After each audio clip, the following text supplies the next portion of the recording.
tunay na nagmamahal. Sabi nila, bawal. Sabi din nila, hindi bagay.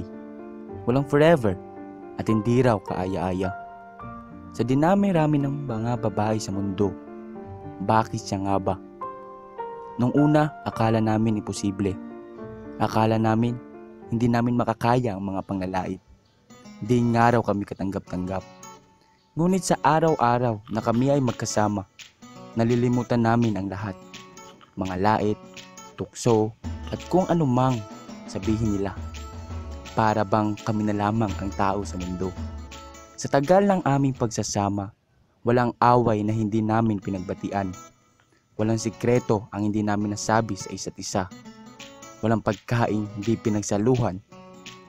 At walang problema na hindi pinagtulungan. Mahihirapan daw kami, sabi nila.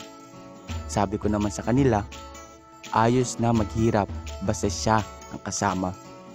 Di man perpekto ang aming relasyon.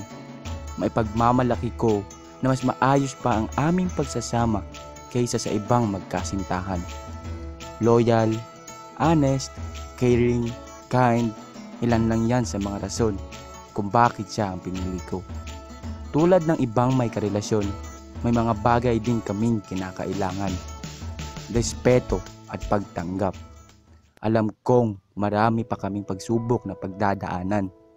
Pero alam ko ring wala kaming sukuan. Ang tao nga naman kung magmahal.